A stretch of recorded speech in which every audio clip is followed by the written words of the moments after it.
അപ്പുവിന്റെ എന്റെ intercaste marriage ആയിരുന്നു. അതുകൊണ്ട് തന്നെ എന്ന് വെച്ച് കഴിഞ്ഞാല് വീട്ടുകാരുടെ സപ്പോർട്ടും കാര്യങ്ങളൊന്നും തീരെ ഉണ്ടായിരുന്നില്ല. നമ്മൾ ആ കഷ്ടപ്പാടും ബുദ്ധിമുട്ടിനും നടുക്കായിരുന്നു നമ്മളെ ഒട്ടും പ്രതീക്ഷിക്കാതെ നമ്മുടെ നടുക്കേക്ക് ഒരാള് കൂടി വന്നത്. അപ്പോ ഒന്നും കൂടി കുറച്ച് ബുദ്ധിമുട്ടുകൾ നല്ലോണം വന്നു.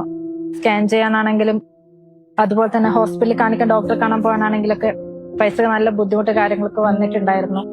ചെക്കപ്പിനും കാര്യങ്ങൾക്കൊക്കെ പോകുന്ന സമയത്ത് എന്ന് വെച്ച് കഴിഞ്ഞാല് തലേ ദിവസം അപ്പോ ചങ്ങായിമാരൊക്കെ വിളിച്ചിട്ട് പൈസ ഒക്കെ ചോദിക്കുന്നത് ഞാൻ കണ്ടിട്ടുണ്ടായിരുന്നു.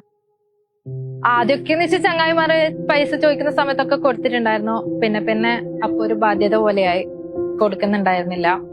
ചില സമയങ്ങളിൽ അവൻ അപ്പുറത്തെ റൂമിൽ ഇരുന്നിട്ട് മാറിയിരുന്ന് കരയുന്നത് ഞാൻ കണ്ടിട്ടുണ്ടായിരുന്നു. എന്റെ ഈ വിഷമങ്ങൾ കാര്യങ്ങളും ഉപ്പ അറിയരുതെന്നായിരുന്നു എന്റെ അപ്പുവിന്റെ ഒരു തീരുമാനം. പിന്നീട്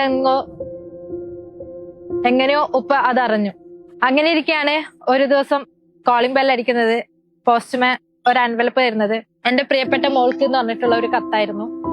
എൻവലപ്പ് തുറന്നപ്പോ ക്യാബി ആയിരുന്നു. എന്റെ ഉപ്പ എനിക്ക് വേണ്ടി കണ്ടെത്തിയ സമ്പത്തായിരുന്നു.